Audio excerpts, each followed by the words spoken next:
So book every 3 days. Look at China, dude. This is why Bitcoin's going to be so valuable. And I don't think this is a theory that people have really caught on to. I think it'll be worth a couple $1 million. People are in the business of creating communities in Web3. I'm going to give you guys some major alpha, and I'll give you guys a story because I just happen to be a G and I'm just extremely nice. That's what we're here for. Right now, what I want to invest in is projects that have established companies, right, behind them, that have known founders and that have the potential to disrupt multiple industries because they're already kind of behemoths, whether through cash flow or their positioning in the market. For example, finance, right? I would be a big investor in BNB coin, not at these prices right now, but to be observant of it. And I want to be betting not only on projects, but on people, right? Because you want to be rallying behind the best of the best. And that was kind of my investment strategy throughout 2020, when it's kind of when I put my entire net worth into crypto, was focusing on the people that were behind the thing. Not do I like the token? Do I like the community? No. Is the founder somebody that I can rely on to make my support of him more valuable, right? And a person that can actually disrupt the industry. So I voted on CZ through PancakeSwap and through BNB, and it paid off. Do you think these tokens are going to be used? Like, people are buying these tokens to actually use these types of tokens, like FTX? It's more so betting on the fact that that token will be utilized massively in an ecosystem. So for example, in the Binance Smart Chain, a lot of stuff happens with BNB, just like on Ethereum, we use ETH. I prefer, in some way, shape, or form, the Binance Smart Chain because of how efficient and quick it is.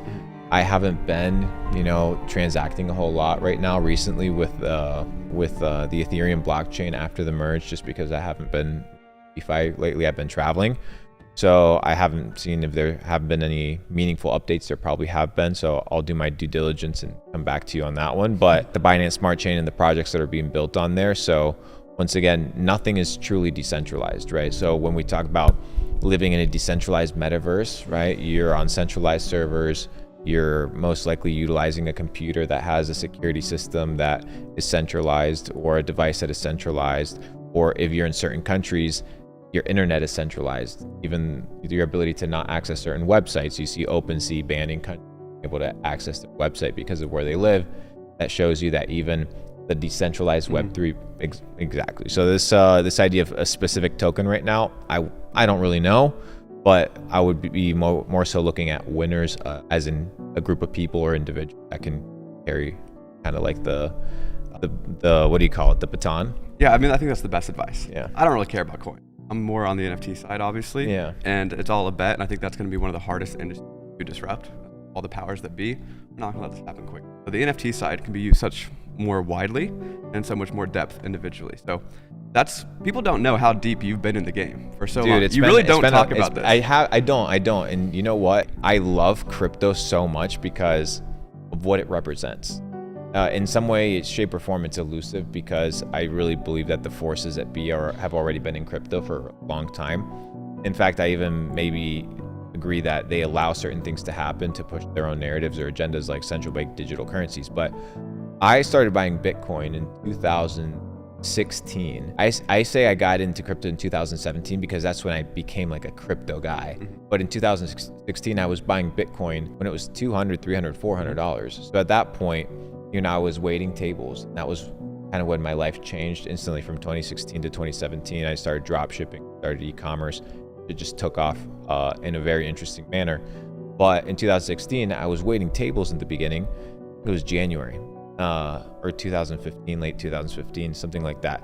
And the tips, that I would receive from that day, I would go to the ATM, deposit. It would be instant deposit cash. I would go on an exchange called Bitstamp, and I would basically buy XRP, because I was bamboozled by the whole XRP narrative. That was my biggest bag in 2017. And then I would buy Bitcoin and a little bit of ETH, and that was when it was a couple $100 and stuff like that. So XRP had a bigger market cap than ETH.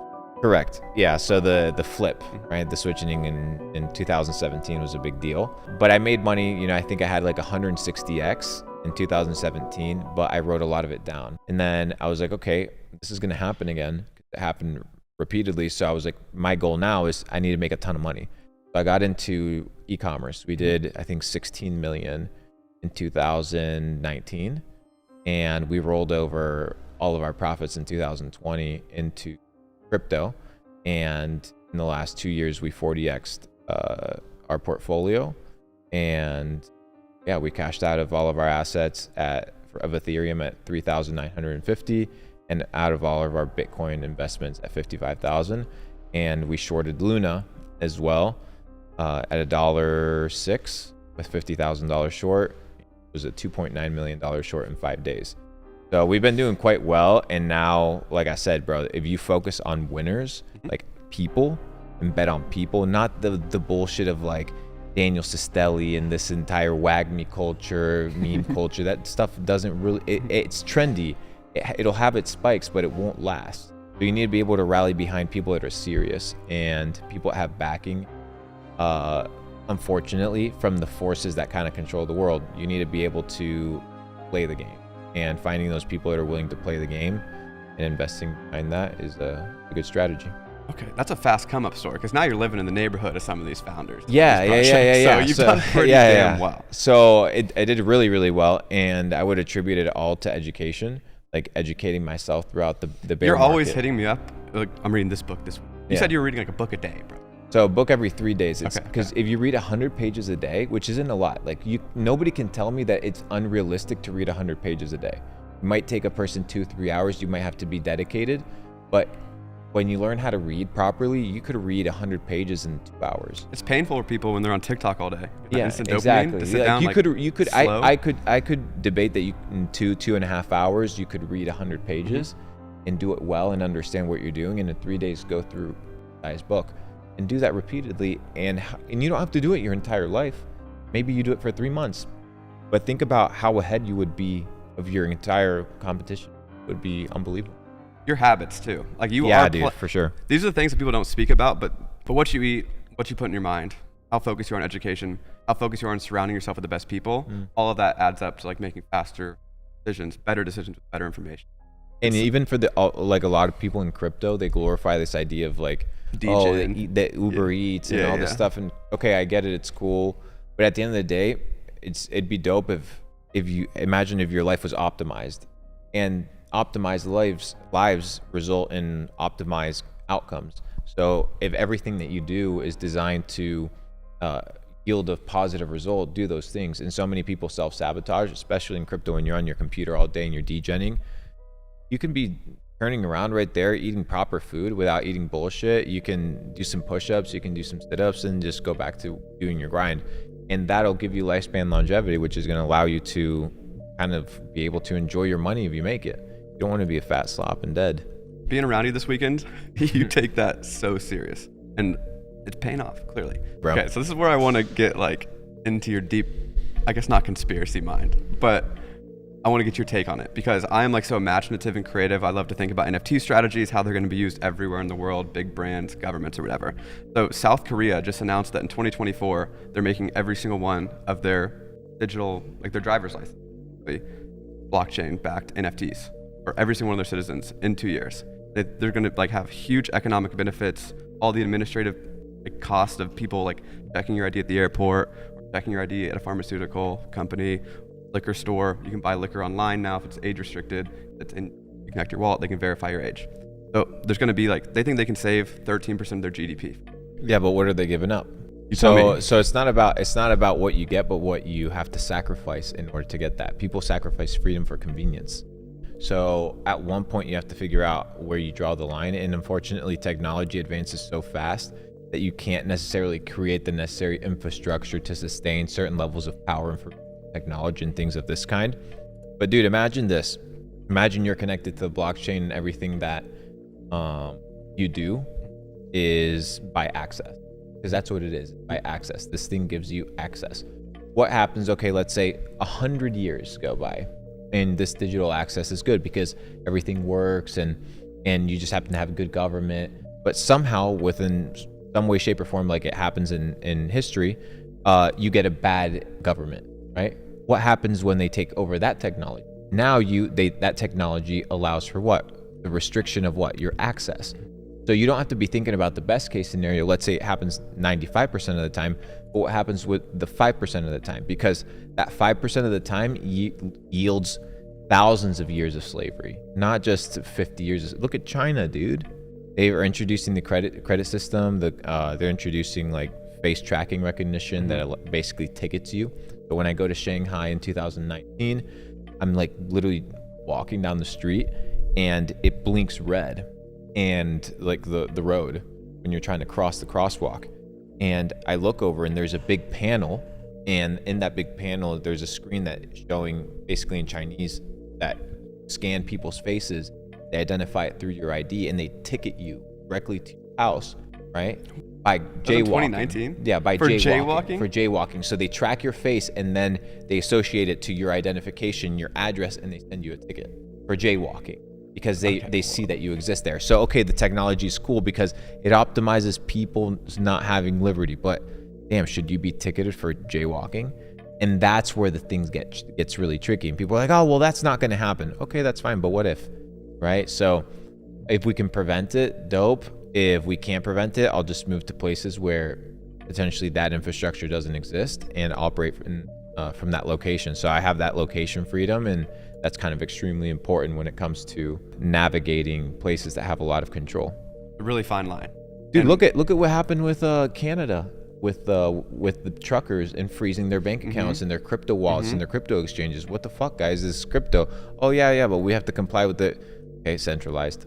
Nothing different, just a different title. I think the decentralization, it's like, idealistic. what's the difference between sending somebody Bitcoin, okay, in theory, not whether the currency has more value, intrinsic value or not, or a dollar, right?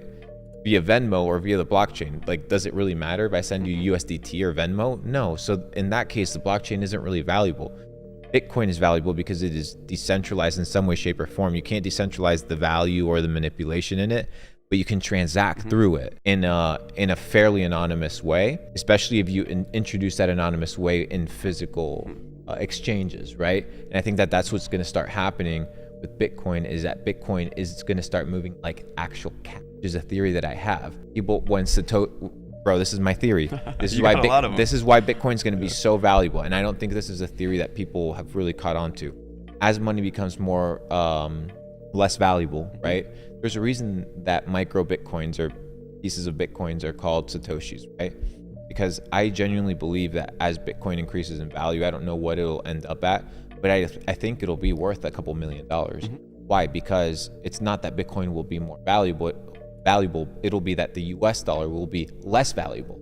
Therefore, the price in correlation to the value of the dollar. So it could still have the same buying power as today, but correct, be worth millions of dollars. Correct. And I'm not saying that that'll happen. I think it'll increase in demand because I think it is popular, and I think it has the potential to disrupt. But people are going to start transacting Satoshi in person, the most untraceable way of transacting money. How's that work? Just pen driving. Phone? Having a pen drive that is worth 50 Satoshis. Boom, 50 Satoshis, transacted, just done. Passing USB sticks. And I think that that's how we're going to be transacting in a way that is going to be untraceable when the actual physical cash is gone. And that's when I think Bitcoin will become valuable. That is my theory. It's like a full circle there. That is my theory. That's how it started almost. Yeah, that's what Bitcoin's main use case was. I know people haven't heard that theory because it's something I've kind of been pondering, but I think it's a potential additive to the value of what Bitcoin's going to be, because that's how I'm going to use Bitcoin, because that's how I know certain people in the neighborhoods, like you said, that I live in, right? You have access to different data sets and different information. That's how a lot of them transact. Makes so much sense. Like, that's going to be the new drug dealing value, transfer value. Okay. So crazy, huh? Yeah, you got so many things. We could talk for hours about conspiracy theories or where we think the world's going. But on that note, you were early to drop shipping. You were early to e-com. You killed it. That's where you kind of made your first bag, and then you rolled it over to crypto. So for me, we all kind of lived that make money online niche phase in 2017, 2018, 2019, where everybody was like talking about drop shipping. It was the big opportunity. And the earlier you were, the better you did. Do you see something like that happening for Web3 as a service agency? 100%. We were talking about it, right? And this is just major alpha, because people, if they understand this, they're going to really be able to capitalize on it, is people are in the business of creating communities in Web3. Maybe it's not about creating Web3 communities. Maybe what you have to go and do is service Web2 communities with Web3 products. So go find existing communities. For example, I was sitting in Lyon, France. I told you this story. I was gonna go snowboard in the Swiss Alps, but I wanted to pit stop there because there's a really good pasta restaurant that I like to go to. So we were there, and I was sitting in the plaza where all the skateboarders are. And I was like, okay, so all the skateboarders are here, and I just spend probably 30 minutes watching them. All of them falling, hurting themselves, hitting themselves, you know, skateboard to the shin, bumping against the metal, bumping against the concrete, bumping against each other, smashing skateboards, falling. And every once in a while they land a trick and everybody celebrates them. And they're in the business of like becoming better, right? So they already have sacrifice and the wherewithal. It's a community that goes through trouble. They're kind of like the underdog, so they're very resilient. You want to find a resilient community. And I was like, wow, imagine they had a Web3 product, like an access pass that gave them access to meetups around the world. And somebody organized skateboard meetups, right? In this city and in this city. And if you bought an NFT and it didn't have to be expensive, $20, right? It would give you access to all the parks in every single place in the world. And you could go and skate in those places, right? Just that alone, you've created a community. And what have you done? You've created a technology that allows you to contribute and create a what I call an internet tribe.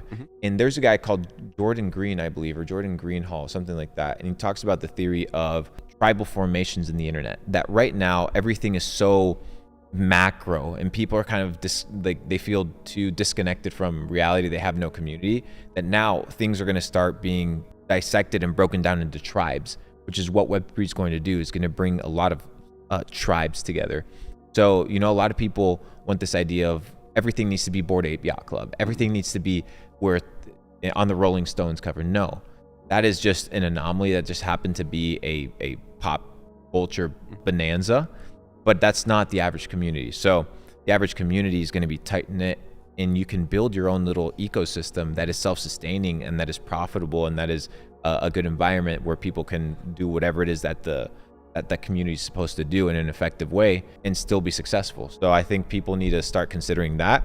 And those are my opinions regarding. Yeah, and quick, just so everyone understands, because we might not have all Web3 natives. All the NFT does is just, if you have this NFT in your wallet, you get access to the group. Correct. If you don't have the NFT, you get denied. It's called token gating. That's it. It's frictionless. That's it's it. Automatic. And so Dude, every like, single community. For example, so having instances like that where you reduce friction without reducing freedom, right, I think are extremely beneficial. And what we saw, I mean, there's so many examples of that. That's just the ticketing industry. Correct. That's going to happen in every different industry. And this kind of run that everyone knows about NFTs now was just kind of like the art world's renaissance. And they woke up to NFT technology. That's going to happen in real estate in its own bubble. That's going to happen in every other industry independently of each other. And it might take 5 years for some, 10 years for others. Art is now. But even then, the beginning of this was just NFT communities. These were communities all around. There's only like a few 100,000 people that know about NFTs. Dude, but the same thing with NFTs, for example. People think that NFTs need to be a virtual thing. Just like Satoshi's, NFTs on physical items, right? And Nike's doing it with shoes. Exactly. So I think NFTs are going to merge into the real world a lot better. And what is going to happen is the winning companies are the ones that are going to build a front UI experience that enables people to use the blockchain with no friction, right? So you see Shopify. I'm a big investor in Shopify. I have about 10% of my net worth in Shopify, which is a lot. And I just bought in recently, like literally a couple days ago. I put in a ton of money because it was undervalued, and my investment is already up 40%, which is pretty good on spot. So I'm really happy with Shopify. Anyways, they are building a really good front UI experience for NFT technology, right? So I think that they're going to compete really well with that. You have OpenSea. For as much garbage as they're going to play together. Yeah. Shopify's going to make it. Every brand that we talk to, they want their own marketplace. Yeah. Make more royalties. It's branded and it's seamless. It can be a centralized email password. They have their own marketplace. If someone just wants the product, they can buy an NFT on their marketplace. Correct. But if you care about the decentralized ownership, then it's going to go to an aggregator like OpenSea. So it's kind of like Amazon and eBay. Typically, you buy an item. You're going to have your options. Exactly. You're going to have your options. But I think people that kind of build that ecosystem, that experience for people to have a seamless way to interact with blockchain are going to win. Yeah, I mean, we say it all the time. The future of NFTs is not knowing you're buying an NFT, right? Like, you just know that you get the benefits. You own this thing on the internet now, which is kind of crazy to think about. Everything on the internet right now is just rented. Like there is not really an option to ever buy or own a digital item. Yeah, you basically go and you buy the rights to an Instagram or meme page, right? And you now own the company of that, and with that you own the Instagram page. But Instagram shuts down that meme page. Now what happens? You lost half of your business, right? So you're operating at the mercy of what we know to be a now super censoring media, right? Which it's unfortunate, which that's why we keep the big boy topics for in person. But yeah, dude, that's kind of like my train of thought. You need to be able to build that UI experience in the front end. Whoever can do it effectively, both in a centralized and a decentralized way as well, going to succeed. It's always going to be a blend. I mean, decentralization is a spectrum, but we need guardrails for the everyday person. Like people are used to chargebacks, Amazon instant returns. I don't think a full self-custody world is realistic. So I really do think I don't think so either. People are too stupid. It's unfortunate to say, but look how many people just get scammed by all the Bored Ape holders, especially. Yeah, dude. Well, it's just everybody, dude. It's not easy. Technology is moving really fast, and that means that your cybersecurity, look at everybody. Everybody has a computer. Everybody has their camera enabled on their phone. Everybody has their location turned on. Nobody cares about their privacy, right? So all these people talking about blockchain decentralized, their entire life is centralized. Everybody has a bank account. They all use their Amex cards. They're all using Uber. They're all using Airbnb, and everything on their life is centralized. So if you want to truly live a decentralized life, you're gonna have to live in a cave somewhere. And this is my problem with a lot of people in Web3 and in the NFT space. A year ago, I was like sipping the Kool-Aid way too hard, Web3 values to its core. But you have to just be realistic with how most people are going to interact with the world, what they're used to, but still get most of the benefits. Digital asset ownership. That's what's important. And I'm going to go on record. I 100% think that Web3 as a service, if you can figure out how to make NFTs for companies, even mid-level companies, low-level companies in 3 or 4 years, it's going to be that whole social media marketing age, that whole make money online trend that Tai Lopez kicked off all again. And so if anybody wants to get at the ground level, start thinking about how to integrate Web3. Or first is get good at Web3. Exactly. And become a person like Go through yourself, the process. or like myself, that understands how the space works, and you start building a reputation where what you say actually matters. And if you're building products based off of kind of those values, people will recognize it and can build meaningful businesses. And with that, yield the values and the returns that come with that. So I think people can really start planning for the next 2-3 years. I don't think 2023 is going to be pretty. No. I think the market's going to be very sideways and very shitty, sideways downtrending. Right now we have a little bit of a balance with Bitcoin. I don't think it means anything, but I think we go into one more cycle with crypto before kind of the introduction of central bank digital currencies that I think will be kind of introduced between 2030 and 2050. About different institutions, different countries. So we have about 10, 20, 30 years to get super rich and influential enough to own our own little land and do our own thing, not be bothered. How do you even prepare yourself for that if you're just an everyday person? You just start picking up some books. Like, just make money? Is that the sole goal? No, well, figure out what money is. Okay. Once you figure out what money is, figure out why it matters, and then change the relationship in how you view money. People view money the wrong way. People view money as just like a return for, it's like they view it as a prize or something that they own, they hold.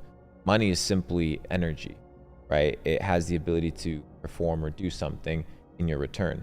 Money doesn't really have any value. It's just value that's attributed because somebody's falling under the same belief system that you are, but it doesn't hold any intrinsic value. It's all based off of one single thing, trust, right? So the US dollar is solely based off of trust. We were doing the Capital Club event in Albania, and we were sitting down with the head of the central bank of Albania. His name was Fulani, by Mr. Fulani, and he was the guy that signs the money in Albania. And I asked him 3 questions. The first I asked him, do central banks run the world? And he said, well, I can't tell you what I think, but what I can tell you is what JP Morgan said, which is somewhere along the lines of whoever owns the money, owns the world.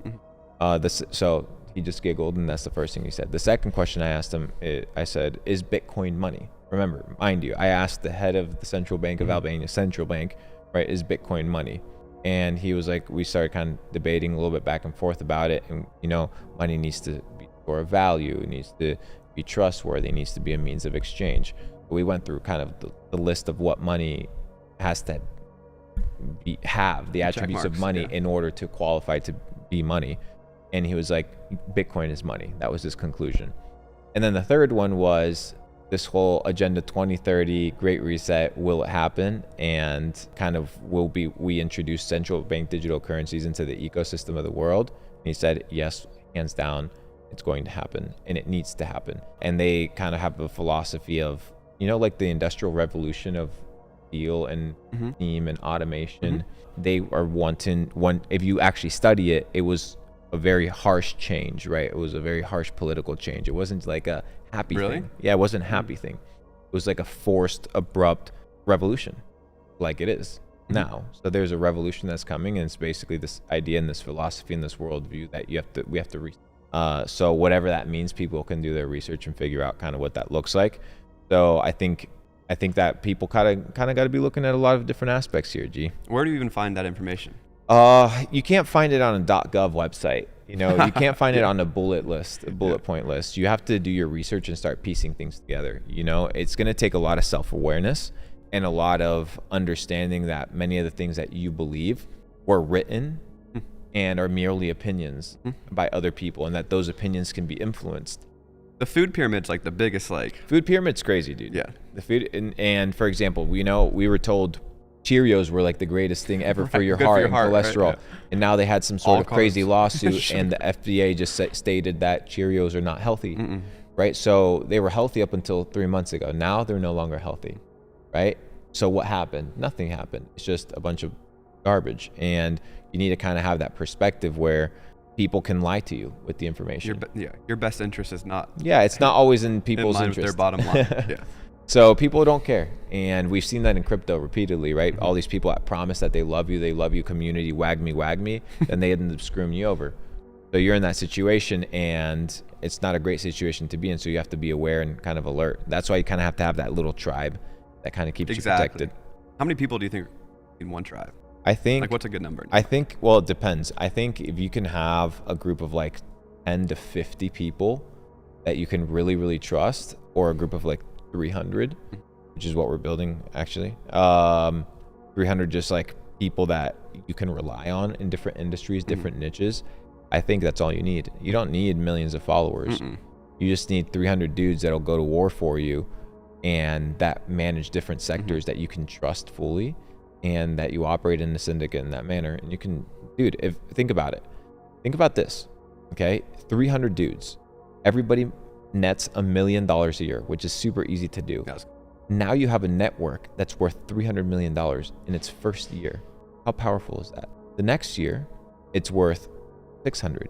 In 10 years, you have a $3 billion network. That's with no appreciation of assets. It's just your income generated. Tell me that's not possible.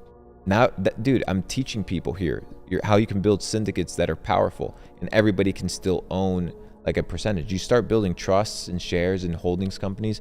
How do you think the rich people operate? They're operating in this manner. Okay, everybody putting $100 million in this fund. Let's grow it together. Let's do some business deals. Let's do whatever. And they start moving money that way. You need to be able to move in a group, because when you're with a lot of people, you can multiply a lot quicker. So people need to find the network that they trust, the people that they trust, and NFTs can be a gateway to that. I mean, you see how conversations, even at our level, go down in Web3 space or wherever it may be. And it's really no different at the top, I'm sure. It's not. They've just been doing it together for decades. It really is not. It's really powerful. It can easily balloon. So we talked about XRP earlier, and I want to get your opinion on this because my partner is a big XRP believer. And so this was my biggest bag in 2017. It was all the rage. Why did they get a lawsuit on them? We might not want to be able to talk about this. I can go into it. I can tell you what my theory is. On top of this, corporate blockchains. The idea of Hedera, Stellar. I think this will get picked up because your channel is pretty big. So this is my theory on why XRP received the lawsuit from the SEC. I think a lot of the heads of the SEC, prior and current, were seed investors in Ethereum. That they participated in the ICO of Ethereum. Therefore, they have a vested interest in seeing Ethereum succeed as the main blockchain. And the thing that you had kind of seen right now is what is one of the biggest holders of Ethereum across the entire world? A company called Consensus. Consensus owns MetaMask. Okay, so they're super centralized, and now we're in a scenario where we're no longer proof of work, but we're proof of stake, which means what? Whoever owns the most Ethereum and stakes the most Ethereum owns the most nodes, therefore has the most voting power. And who owns that? Consensus, the guys that co-created Ethereum. So it's a very centralized network. And who owns and co-invested in Consensus? JP Morgan or Chase Bank or a bunch of banks, I don't know, HSBC, I don't remember exactly which ones. So you're in a scenario right now where, dude, like banks are still, they got their hand in the game, they're playing their game. So I think it's a dirty play. That's my opinion, but I think XRP wins the lawsuit. The problem is in 2018, 2019, 2020, 2021, it just wasn't a good investment. It's not whether they have the potential to do or not do something, but if you had your money on anything else, Dogecoin, you would have made more money, right? So you got to play the game at its current moment. You can't be religious about things. You got to be able to bounce around where the liquidity is. You got to be able to move where the money is, and just the money wasn't flowing into XRP because it just wasn't a good investment at the time. I've never heard that stance. I've had the opinion that XRP built like a really disrupting tech, and the powers that be wanted to slow it down. But I'm in litigation, didn't let any of the consumers buy. XRP is completely part of the system, 100%. They're going to be using that with ECB. They're going to be using that, which is the European Central Bank. I think they'll use it with the Bank of International Settlements. I think XRP has great technology. I think it's going to be extremely useful, and they use it a lot already outside of America, right? So in Japan and South Korea, they don't care, right? What the SEC says, they'll continue using it. So whether it works or not in America doesn't really matter. It'll work in other places, and it can still be worth $1 trillion without being in America, right? Like many other companies. So they're super in deep with the banks, and I think that they're going to win the lawsuit. But I think it's some sort of rivalry, some sort of competition there for who's going to be running the network for transactions and payments. Yeah. An interesting one because it's not a currency. Settles. So we've been a while. So I want to end off with more NFT questions. Okay. Really two sides of it. One, start this. What does the NFT space have wrong right now? The NFT space has wrong a few things. The first one is that the first relationship that people have with a project or with a group of founders is transactional. So when you establish a foundation of a relationship based off of transaction, then what else is going to happen in your relationship beyond everything being focused on transaction? Everything is going to be false. Why? Because you've given that person something. Now you're expecting something back. You're expecting your return to be worth higher. I don't know what sort of delusion it is that causes this. It is disgusting from both sides, that founders are forced to say, hey, it's going to be a good investment in like 2 weeks. What are you guys even talking what about? Can you possibly do? People will ruin projects in 3 days. Just wreck the holders are relentless, bro. Just wreck them. And it's like, okay, so you want great products, you want great people, but you're scaring the talent because of your behavior, right? So people complain about getting scammed, right? Let's talk about which one was the NFT project that was this. That was a scam? That was a big like Pixel World. Pixelmon, yeah. Yeah, so Pixelmon. They got acquired, you know. Yeah, it's just unbelievable. Crazy. So you have Pixelmon in a situation right here where people are given $70 million to an anonymous founder. And it's an anonymous dude. Like, what do you expect? You gave this anonymous dude that you don't know, that on the other side just put out in some art, and you trusted him with millions of dollars. Like, the delusion is unbelievable. Take some accountability there. Yeah, like, there's risk. There's risk in that gamble. So people get upset. Oh, well, you owe a refund. Oh, all this stuff. Like, dude, relax. Like, you are playing the roulette here. And if you assume that there's not going to be any bad actors, then you don't really understand the world. Because guess what? I think you just all you need is a fucking, little Dell computer. And now you're in a situation where any person anywhere around the world can hop on a VPN, hop through a Tor browser, open up a Twitter account, post some images, open up a smart contract, and sell $50,000 worth of garbage nonsense, and it'll sell out instantly. So What do you expect? People are not to do that? People are going to do it. They want the fast, easy money. I don't even think he was like that malicious. Like, yes, he used FOMO tactics and with their mint structure, Dutch auction, whatever. But I really just think he didn't have the skill set. It's a 19-year-old kid. You think he's going to make the next Pokemon? Oh, I'm not even talking about Pixelmon. I'm talking about more so in general, just kind of the culture that's behind it. It's so toxic. Doodles. They're facing this right now because they made like $50 million off their project. Haven't really, like, what have they really done other than like making more NFTs? And they raised another 50 million. So like, by the way, shout out to you because you texted me the day Doodles minted in a very slow time in the market. I did tell you. And I copped at 0.8. Hella. Yeah, 0.8. I bought 16 of them. Yeah. I bought 16 of them. I gave 2 away to my friend. I think I held about 12 of them. Yeah, I've been holding since 0.8. I got in early with NFTs. I got in with Bored Apes at 4 ETH. I got in at Pudgy Penguins at basically mint day. And now I'm a co-investor in the company. Really, really cool. That was a really nice kind of 360. Yeah. I got into Doodles at 0.8. What else did I get into? I got into Azuki. I told everybody to put their mortgage on Azuki. Yeah, that's about it. Shout out to you for getting, I'm glad I'm on that text list because it made me a lot of money. Brandon flipped from 0.8 for 1.2 and he was stoked. So oh man, he's living that life right now. Sold. Yeah, no, there's a lot of good projects, and I've also lost a lot of money. So that's kind of the side that people don't talk about, which is a lot of these influencers that preach wag me. At the same time, they're out there to secure the bag and they're out there to make money. So you can't just feed off of the culture. You also have to understand that people that are founding companies, a lot of them are out here to get rich, and that's their nature. And you need to understand it because that's the reality of the situation. Whether it sounds harsh or not, it's the reality. So yeah, there's some people that are out here to create and some people that are out here to impact, but it's not the majority. So I want to do great things, but at the same time, I want to get paid. You do things at the same time, you want to get paid for your time. We couldn't be able to do this unless we had money, and I was able to travel to EU. It costs thousands of dollars. Like, it's not cheap. So you need money in order to do that. So we have to provide services and products and things of that nature. So I would say kind of people need to be more aware and not be the problem that they call out, because a lot of them are kind of just the problem themselves. So dude, it's a great community. It's a great space. I love that you're pioneering it. I love that you're at the forefront of it, and I look forward to kind of joining you on that journey. My guy, people don't know how deep you are because you never talk about it on the other pods, but I'm glad we can go a little deeper on this one. So last thing, I guess, what does the NFT space have right? What do you think is going to translate? Talked about physicals. Talked about communities. What else? I think the tribal formations are going to be huge. I think the physical products are going to be really big. And I think the validation of big items in an itemized manner are going to be big. I'll give you an example.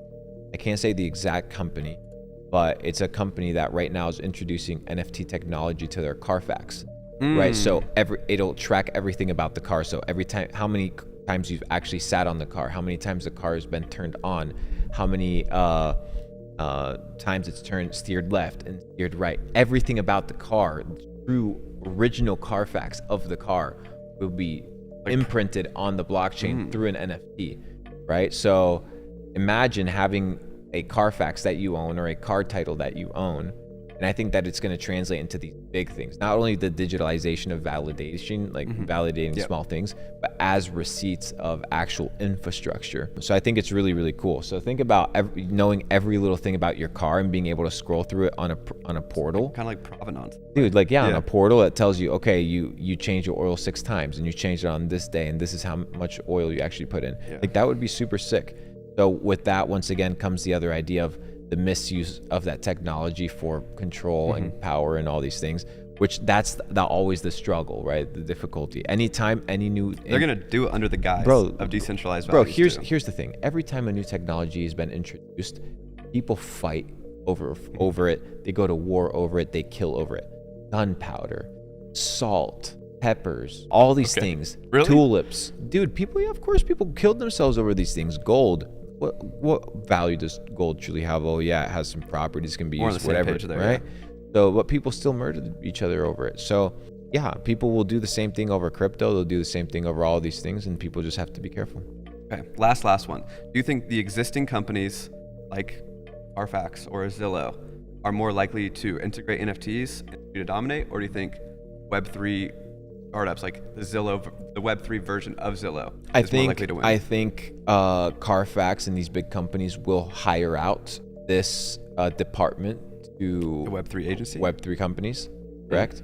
To develop this stuff.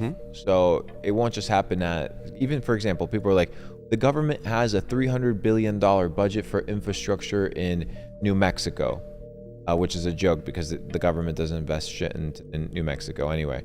But that money doesn't go, who builds it, right? Do you think it's some government employee? No, they hand out the contracts. They're like, here, $75 million to you, $80 million to you, build this in this way. Okay, somebody approves it. Somebody signs stamps, done.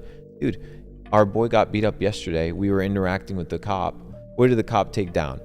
He was like, what's your date of birth? Dude, what the heck does my date of birth, me seeing it, and have to do with this guy like punching this other guy? It makes no sense, right? So the system is kind of useless.